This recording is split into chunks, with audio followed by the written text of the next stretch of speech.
You're listening to Fox on the Wire podcast. Welcome, everybody, to a very special episode of Fox on the Wire. We are back for episode number 74. It's been a couple of months since the last episode, so I want to welcome everyone back, and I want to welcome a very special guest for the first time on the podcast, Mr. Rick Hart. Welcome, Rick. Hey, mate. How you doing, Craig? I'm good, thank you. As we sort of just said, it's a pretty chilly Saturday morning, and dread what the heating bill's going to come in looking like. No, it certainly is that. At least the sun shines out. It looks pretty nice. It's pretty deceiving, but it's nice and fresh. And I just want to congratulate you on your latest single, This Heart. How has that been treating you, and how's the reception been from the audience? Yeah, no, it's been fantastic, mate. Yeah, no, it's been picked up by a lot of widespread community radio and some other radio stations as well. And it's going really well. The reaction's been really positive. It's been a long time since I've released anything. Sort of like 2017, 2018 was probably the last time I'd released any new material. And so This Heart's the first single off what will be the second album. Oh, cool. And that's all finished, though. The album's done, dusted, sort of ready, but we'll probably drop a couple more singles along the way, and then just hopefully build up some interest. And This Heart's really been good in that regard. It's sort of had some great feedback from some really, good people. And so I it was always a little bit nervous after such a long break, to come back with something new. Hope it'll be accepted and taken on well. But and it has. So it's been great to get back into it. And it's sort of staying true in terms of my my sort of country, sort of that old country sort of southern roots, sort of love of that sort of music, and staying true to that. But I'm pretty excited about not only This Heart but the album, mate, and some of the songs on there. They're a fair bit sort of removed from stuff I've done in the past as well. So. All good.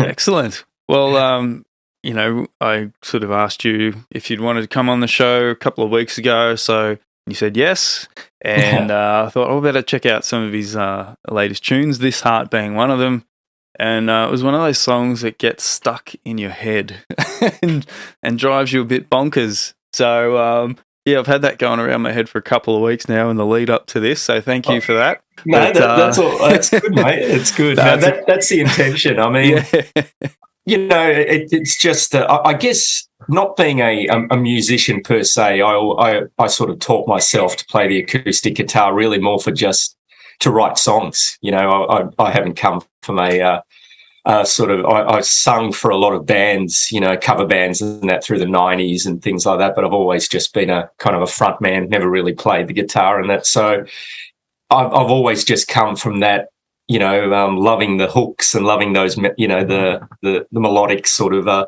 simplicity of, country music, pop music, rock music. So so I'm happy that it has stuck. And a few people have said that, I just can't get it out of my head. And so if that's happening, it's a good thing. Yes, mission accomplished.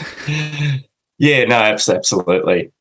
So it's part of an upcoming album. When's the album due to drop? Have you got a release date yet? No, we haven't set that. I'm lucky enough. I'm working with a person that many might know, Stuart Coop, on the PR side of things, so we're just planning that at the moment. We'll probably drop a couple of other singles, and I reckon, if I had to guess, the album itself might drop early in the new year. Yeah. But as I said, I'm in a good position because the album itself it's recorded, mixed, mastered, sort of ready to go. We've got to get, obviously there's a few bits and pieces need to be done with the artwork and all those fun things. Non-musical things, but but that'll happen shortly. That's underway. So yeah, I reckon it might be around a February type release that we're probably aiming for at this stage. Excellent. Yep, yeah, cool. And where did you record this one? The album and the single and everything? No, recorded it with a couple of really good friends who are pretty well known in the country sort of Americana scene. Lachlan Bryan and Damien Caffarella, really good songwriters and artists in their own right, and they run a little studio called EOR Productions out in Edithvale. So recorded it with them. It was really interesting. We actually started pre-production prior to COVID. Then COVID came along, and the album, which probably would have taken about 6 months to do, ended up taking about 2 years to do. So, wow. Yeah. So, but that's all good. We sort of finished up probably early this year, and then sort of I went about working out when I was going to release This Heart and so forth, and but no, it was great. It was a great experience to record with them. They were they had some really great ideas. They were open to my ideas. They opened to sort of my vision that I had, across a lot of the songs, and so it was a real, very supportive, honest sort of environment where you could, and ultimately the results, I was so happy with that. That's the main thing, and so I'll happily go back there and record album number 3 when that time comes, but still got album number 2 to release. Yeah. Do you enjoy the studio? I do. I think the thing I love most is just the evolution, the creativity process and the evolution of the song. So, I'm pretty much I'll pick up an acoustic guitar, I'll have a melody or a hook in my head, and then I'll write from that really most of the time. And but then I just love how the song evolves and takes shape. And then when you get in the studio and you're doing things like pre-production and that, and working out how you want to arrange it, and even things like the tempo and the feel and all of that. That's a lot of fun. That's a lot of fun. Sometimes the multiple takes and that can always get a bit. But again, it's all about striving for trying to get the best, with each song. And I'm sure you yourself know, it can be a tiring process, but it's a rewarding process. I think is probably the best way to.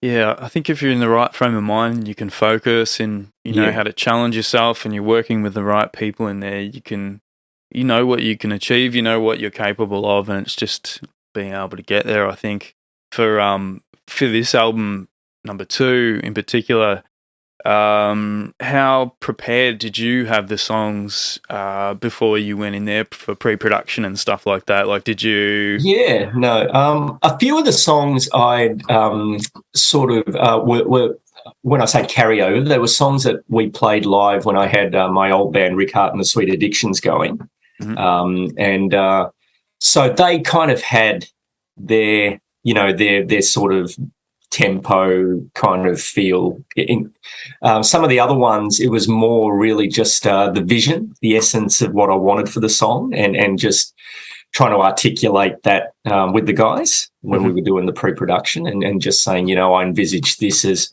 for instance, being a bit of a honky-tonk feel, a bit of that barroom sort of piano honky-tonk, or so really talking through it, and then they'd say, yeah, I get what you. And then what we did a lot, and what I did, I went in relatively prepared, where I'd have, even some reference tracks, of songs that I liked, that not necessarily we were trying to mimic or anything like that, but kind of had that essence, in terms of what I was trying to capture for a particular song. And that worked really well. And even the guys, they'd pull up a song, whether it be on Spotify or whatever, and say, look, I think, have a listen to this. What do you think of this? And we just bounce ideas off each other. So, so I guess to answer that question, a lot of them were, pretty much there in terms of a bit of a finished product, but then a lot was still, very much a melody, lyrics, ideas, kind of thing, and let's see what we can do with it, kind of. Yeah. It is surprising how much they can evolve in the studio once you start adding, the different instrumentation and start mixing it. It's amazing how far they come from you just sitting there originally with an acoustic guitar and a voice. It's amazing how big you can make them, and sometimes it's hard to know when to call it enough. Like you can just keep going. I do absolutely get that. I think that the main thing, though, when I sort of went in with the guys, I said what I really wanted was the record to sound really just honest. Mm-hmm. I didn't want it to sound like, that it was anything too contrived or overproduced or anything like that. I wanted it to have a real honesty about it, and because the songs themselves are quite, in a lot of ways, as I said, influenced by my love of that roots music and things like that, and that was always what I've always loved about that music is its honesty. You know what I mean? It's pretty bare bones in a lot of cases, but quite effectively gets its hook or its message across, and that's kind of the essence, I guess, of a lot of probably most of the album that I was trying to capture. And so I think when you kind of set that tone, then you kind of work to that sort of mantra, if you will.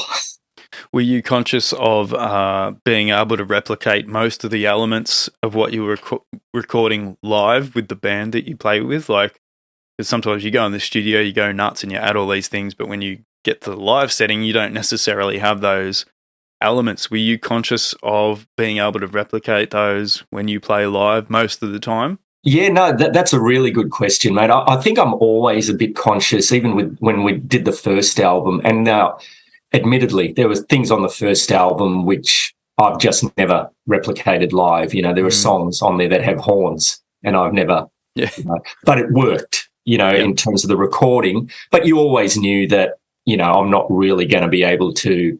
So in those cases, you kind of work out the version that will work live, and you sort of you work with the tools you have, I guess. But no, it's a very good point, because I wanted to make sure that with this one that it'd be easy to bring in the right musicians, and you'd be able to kind of not play it to the note perfect sort of thing, but at least you'd really be able to capture what was on the record itself. So so I think there was a lot more of that consciousness with this album.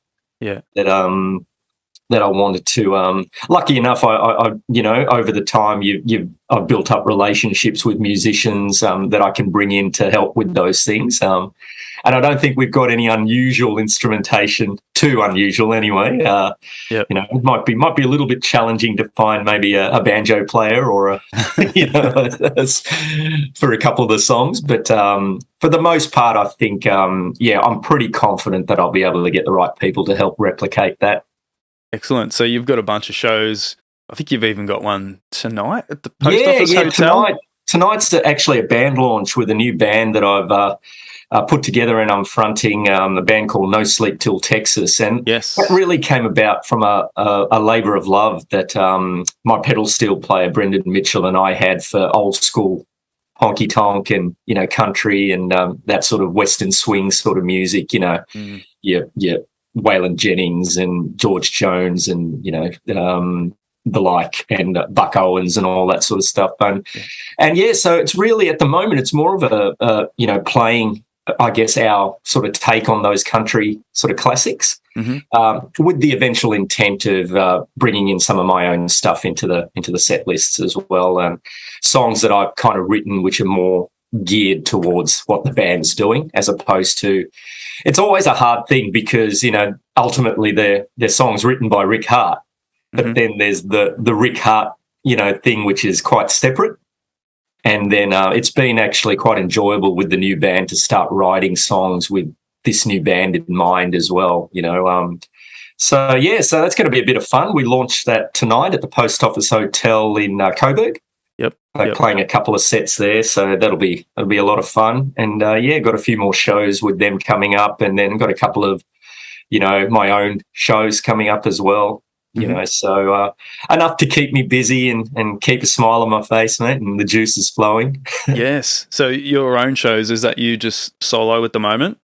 It's I normally play that in a sort of a trio type setup. So my keys player that used to be with Rick Hart and the Sweet Addiction, he plays keys and harmonica, so he adds a real rootsy sort of thing to the sound, and then myself on vocals and guitar, and then my wife and musical partner Vanessa, who's sung with me from the get-go. She sort of lends her beautiful voice to the shows as well. So we tend to do that in a trio type setting, but looking to probably expand that to be a little bit more than, you know, we've looking to bring in a double bass player and potentially a fiddle player with that as well, and start to, you know, give it a bit more of a full sort of sound when we do play those shows. Yeah, awesome.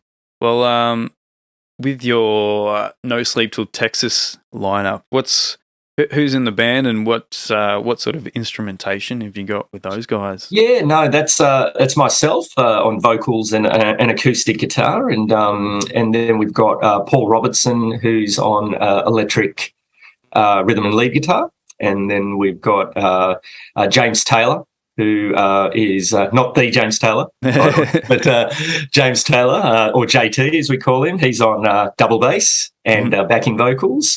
We've got Brendan Mitchell, as I mentioned, on pedal steel, and Luke Callahan, who's on drums and a great drummer, and Vanessa also lends harmonies and backing vocals to a lot of the songs we do. So we're sort of that 5-6 piece sort of unit. All the guys have actually come from some other really good bands that have sort of played around Melbourne and things like that. So, you know, this is just, I guess, a love of that common love of the music, you know, bringing us together and, you know, and enjoying it. So it's a good lineup. Look, I think if we were to add anything going forward, we may look for a fiddle player.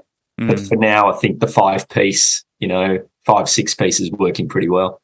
Yeah. And did most of those guys record on the latest single and the album? Were they some of the players on the album? No, I've met most of the guys well after the album had sort of finished up recording. Brendan I've known for many years. He played pedal steel on the last album, but not on this one.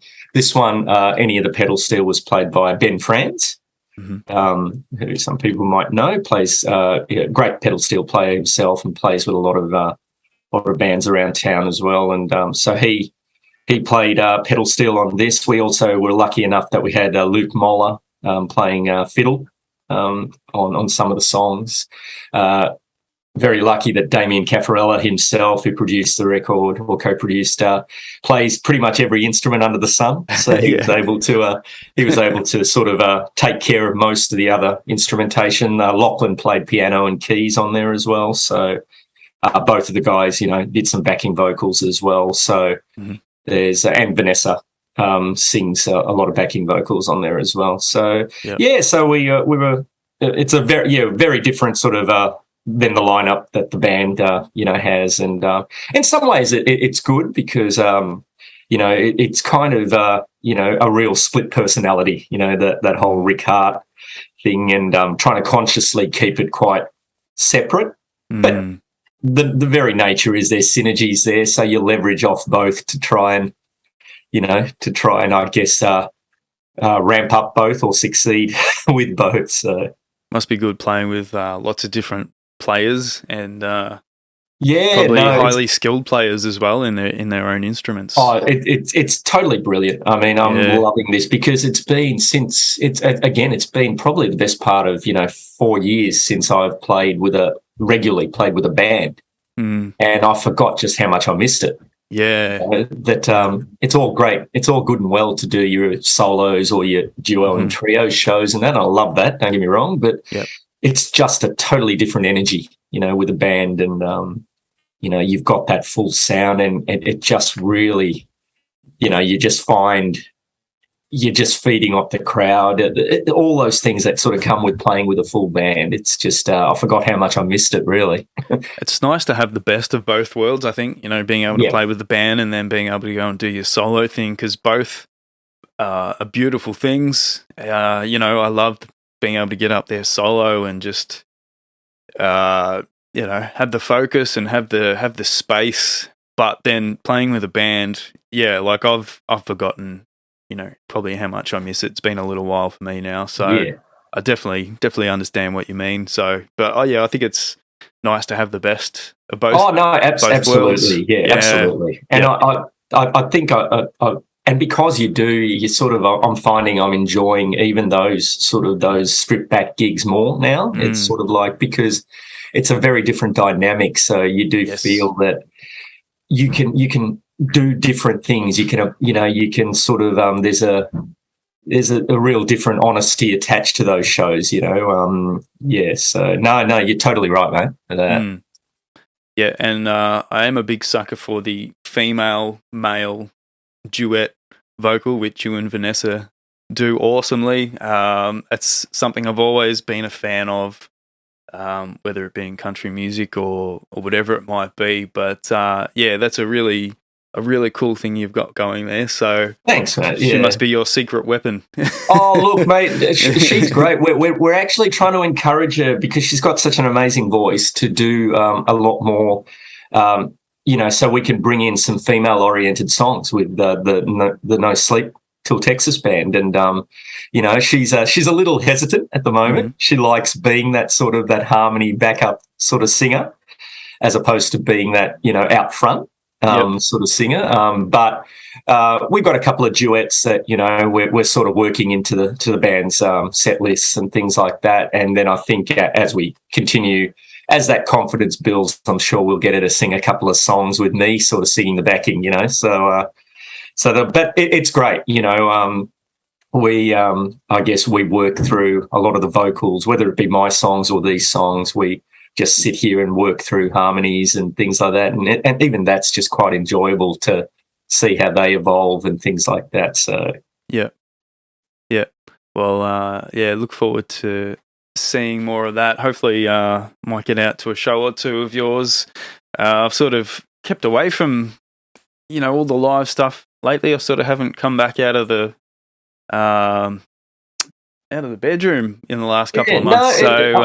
It is hard. It was hard. I remember even now, I've sort of, maybe a little bit more recently, I've gone to see a few friends' gigs and things like that, but it took a while to sort of get back into that headspace of getting out and seeing shows, and really derailed everything, didn't it? It was just a little bit too long to just sort of slip back into what we were used to.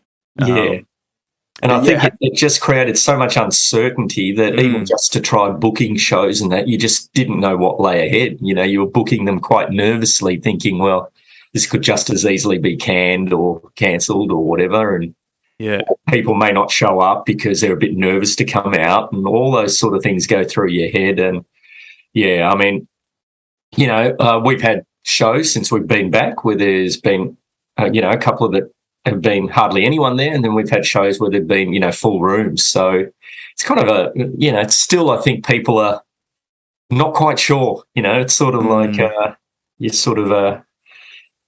you'll get a bit of both, but hopefully things can settle and people do start getting back in there and supporting, live music again. And it's definitely something I've missed. For sure, as a punter and as a musician myself. But I've been in contact with Mr. Bob Crane, so we're playing a show in August. So I'm really looking forward to that, and hopefully that sort of kicks things off again. Well, say hi to Bob for me. I know him. I will. Well, he's got his new outfit. What is it? Folk in the Road. Folk in the Road. Yeah, Folk in the Road. Looks very Bob. So it's good. It's good. He's just he loves what he does, and you can really tell that when he's up there doing it. So I was interested, like you sort of touched on it earlier, where you sort of came from musically. So you weren't necessarily a guitarist; you were more of a singer. Is that right? More of a frontman sort of thing. I grew up, mate. I was lucky enough that my dad was musical. He played guitar, and he'd always also be the one that pulled out the guitar at the family parties and started the drunken sing-alongs and things like that. And And so I was lucky enough that I grew up listening to a lot of his records as a kid, you know, whether it be the country stuff like Merle Haggard and you know, Buck Owens and that, but also a lot of the rock and roll stuff like Creedence and, you know, and you know, the Beatles and Rolling Stones and things like that. But especially he was a massive Creedence fan. So I grew up listening to a lot of that music. And then myself just found, you know, I guess I gravitated to, I love the Beatles, I love the Rolling Stones, you know, gravitated to their music and really became a fan of theirs. Through the 80s, you know, I guess my taste quite expanded. You know, I'm a big fan of bands like the Smiths and, you know, The Cure and bands like that. That doesn't necessarily show in my own music, but, you know, having those, I think having those wide range of influences, you know, I love everything from rock and roll to country to blues to, you know, heavier rock, you know, and just, and then really, I think probably about the start of the 90s, just started singing with cover bands, you know, just being sort of said, oh, Rick, you know, just being asked by friends to come and sing in their bands to start with. Yeah. And I thought, okay, yeah, this is fun. I don't mind this. And then gradually sort of, you know, worked up to singing with some bands that were, you know, playing around and things like that, you know, again, doing a lot of that sort of 60s influence sort of rock and roll stuff and, but even stuff by bands like the Black Crowes and things like that. And then it was really probably at the turn of the kind of just after the turn of the century, God, that sounds weird, but when the 2000s hit that I kind of grew a little bit tired of the covers thing.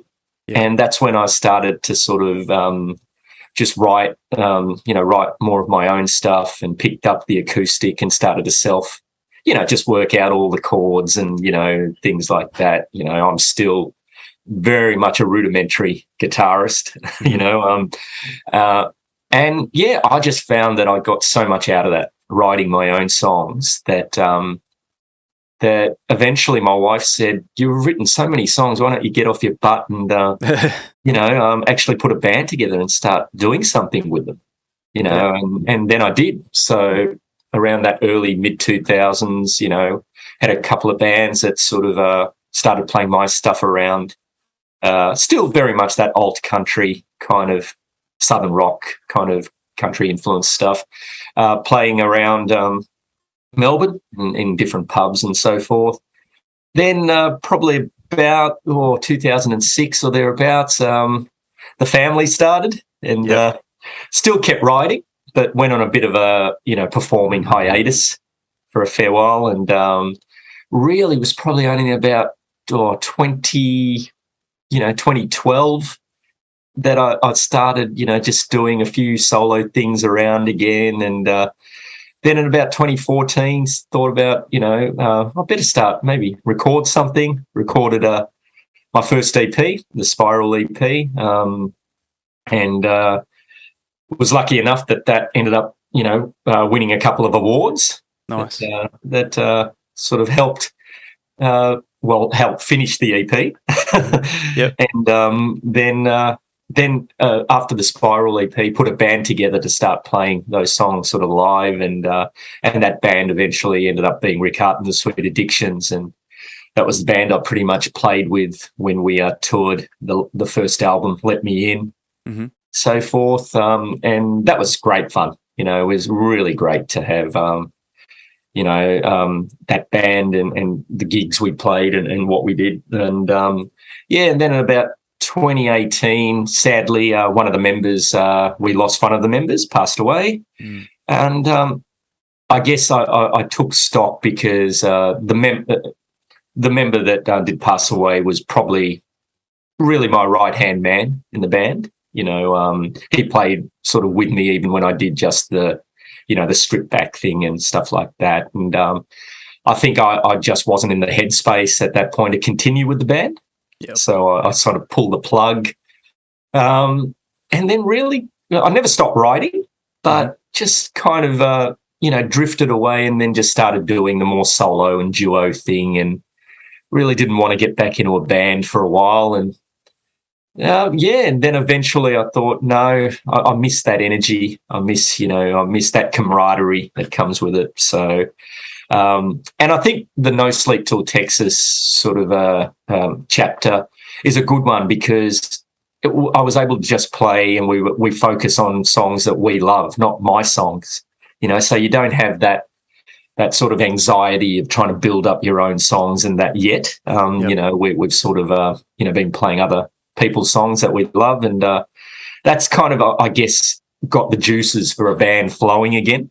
Yep. So, yeah, so that's a little bit of a snapshot of the journey, mate.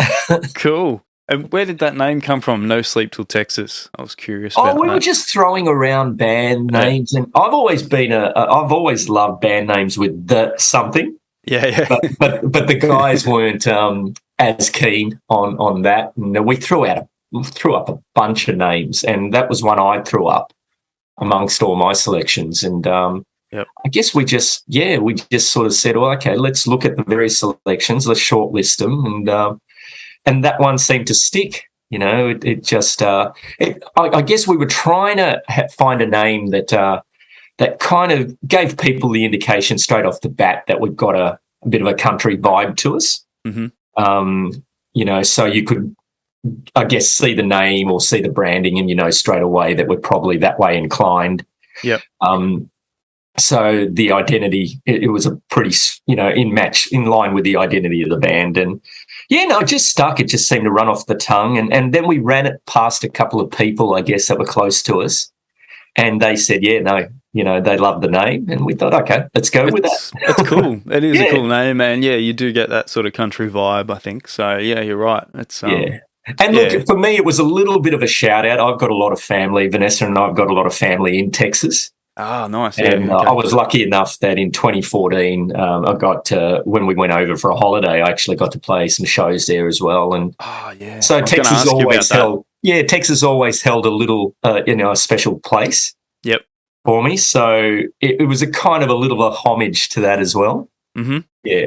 Yeah, I was going to ask if you'd played or toured overseas because, I can definitely hear some of your stuff, in Nashville or something like that, or Texas, definitely. Well, so I'd certainly love to do something, down the track. I'd love to go over there, and if we can coordinate it with another bit of a family sort of a trip, or even, Vanessa and I heading over there and, we can kill two birds sort of thing. Line up a few shows as well while we're there. That'd be great. No, never say never.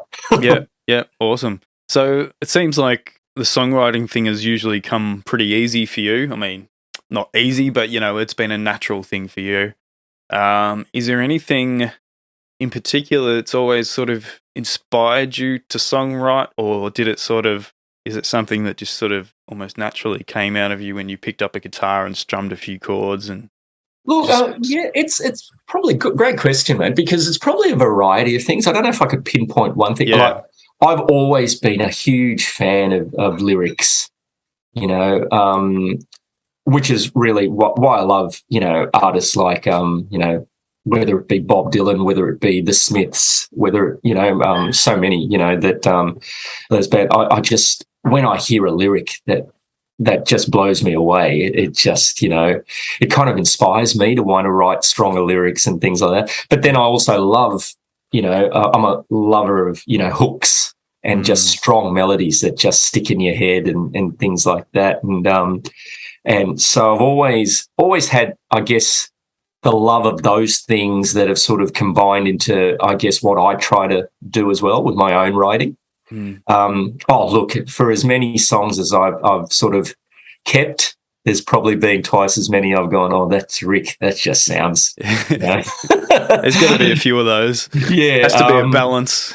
But I never, the one thing I never throw things away. So even like lyrics and that, even if they're not, as a whole, the song may not be great, there might be a line in there that I can refer back to, or and even melodies. I think the smartphone's been a godsend for songwriters, because I pretty much, even if I've just got a hook in my head, I'll just pick up the guitar and just play the hook even without singing to it, and But I think I just take inspiration from, a lot of the songs that I've loved that have just stuck with me.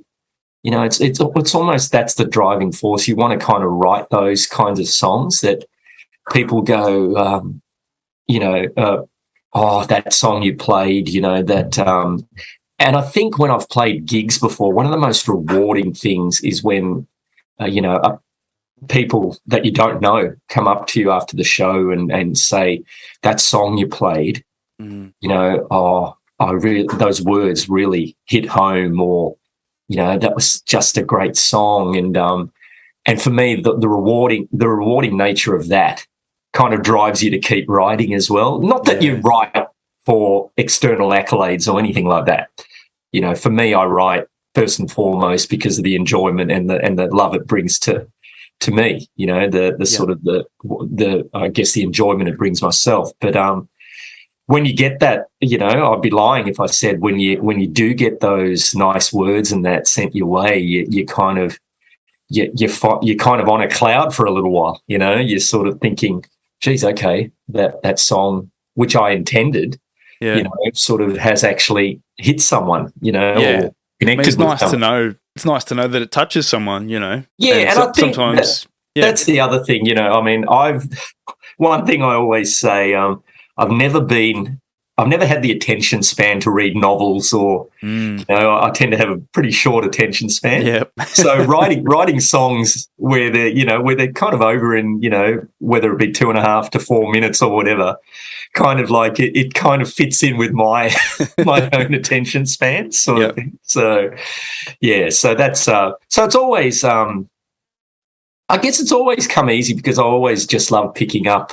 a guitar and just seeing what happens, seeing what you can create,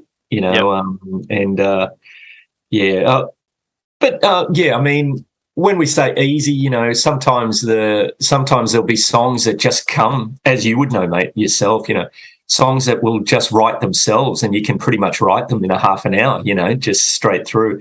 There'll be other songs that you start and you love where it's going, but it'll take ages for you to come back to it and finish it because you don't want to force it. You're sort of like saying, well, I want to finish this song, but what I'm writing in the second part really is, I'm trying to force it, and so sometimes I'll just leave it. Yep. And then I'll go, go back to it. And so it's a bit of both worlds. I love the songs that do come easy, but some don't come that easy. Some take a while. Yeah, but you're right about the mobile phone. I mean, just being able to chuck down a little voice memo, it's a savior because I'm very forgetful. I don't know about you, but same, same, mate. Because I hate that. I've had that happen before where I've had a really strong melody, but I haven't had the phone on me, and or in a place where I could.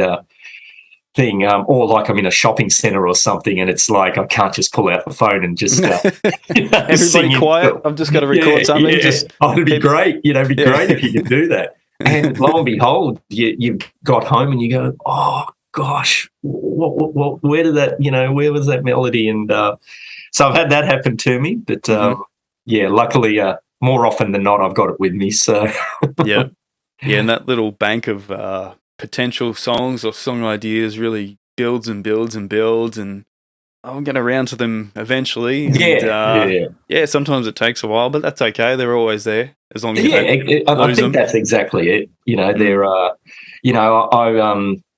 I'm very big on the the whole Pat Patterson sort of rewrite sort of thing. As you strive for especially with lyrics.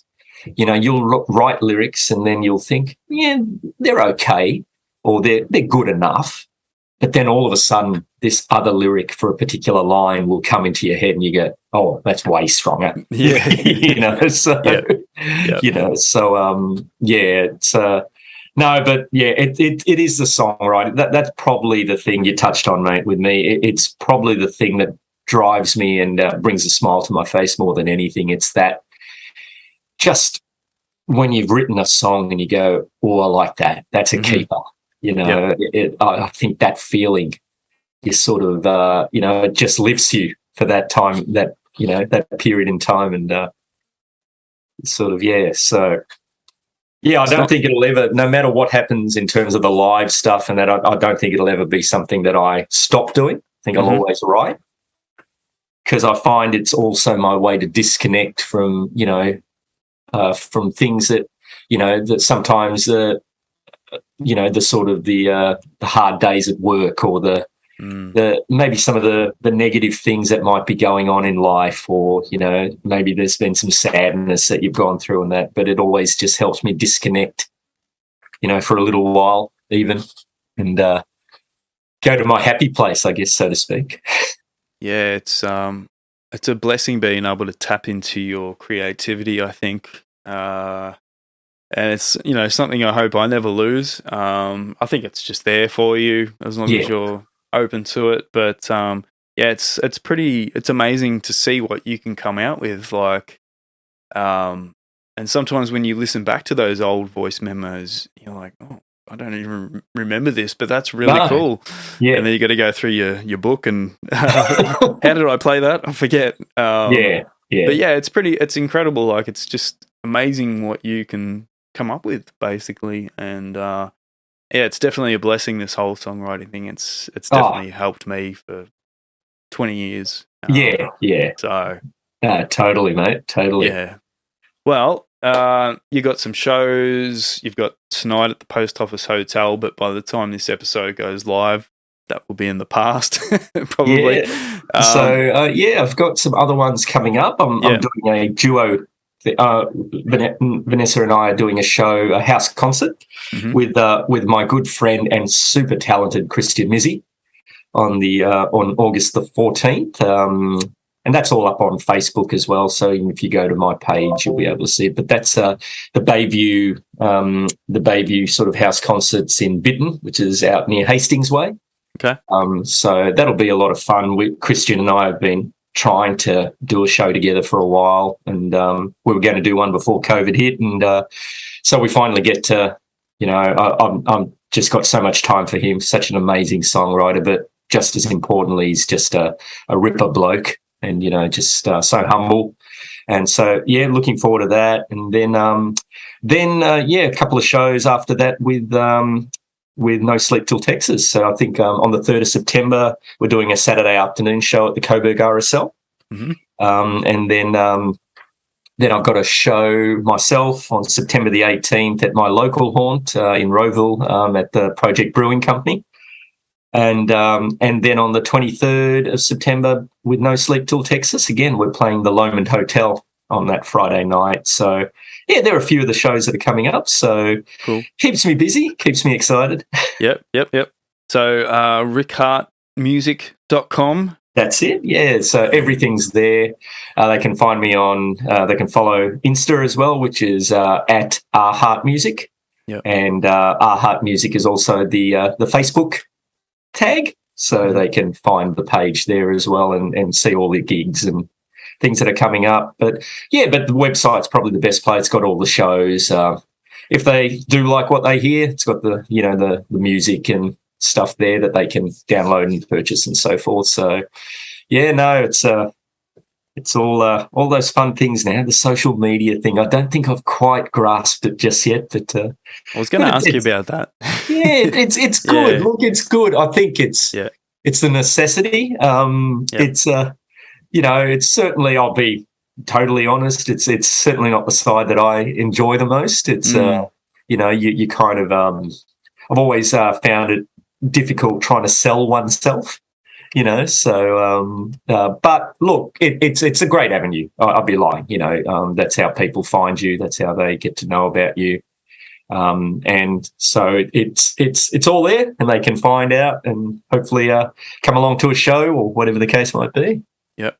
And what's your preferred platform to sell or stream your music? What do you find? Or what do you like to push? Like, is it Bandcamp? Is it Spotify? Look, I certainly think from an artist's perspective, my website is hooked to my Bandcamp store. So the store on there is just a link to my Bandcamp store. So I've always found from an artist's perspective, Bandcamp's a great avenue. It gives the artist a little bit more back. Yep. The artist can have a little bit more control with it as well. But that said, look, I'm not one of these, anti-streaming people. If people find my music through, whether it be Spotify or Apple Music or whatever, if they find out who Rick Hart is, then great. If I'm discovered through there, then so be it. And that's the reality of the world we're in. I myself sort of use Spotify. I tend not to have multiple streaming services. One's enough. Yep. But but certainly in terms of where they can download the music and that, head over to either my Bandcamp store or to my website, which is LinkedIn anyway, and that's probably the way. I think as artists, we hope people will sort of follow our music. Yep. Well, I'll put all those links in the show notes. Excellent. So people can just click on that, go to rickhartmusic.com and check out everything from there. Thank you for coming on the podcast, Rick. It's been good to chat with you. Thank you so much for having me, mate. And it's great to catch up with you after so long too. It's been a while, but and you keep doing what you're doing too, mate. Love your music too, so keep it up. Thank you. I appreciate that. And hopefully I'll catch you in person sometime soon. And, no worries. That'd be good. Catch you at one of your shows. Before we go, have you got a release date for a second single yet? Or are you still riding the wave of the first? Not yet. We're still trying to. We're tossing up at the moment, working with Stuart Cooper, as I mentioned, who's doing the PR. We're tossing up between two songs. Yep. So at the moment, we haven't landed on which one yet. But look, if I had to sort of put a time frame, I reckon people may see a second single at some point, maybe in September. Cool. Yeah. All right. Well, for the time being, go and check out This Heart and Rick's back catalogue as well. So it's all there for you to keep your ears busy. Thank you, Rick. Nice to chat with you. Thank you. Thanks for all your support too, mate. No worries. All the best. All the best for tonight's gig too. Thanks, mate. Much appreciated. All right, take care, and thanks everybody for tuning in, and we'll catch you again soon for another episode of Fox on the Wire. Cheers. See you, mate.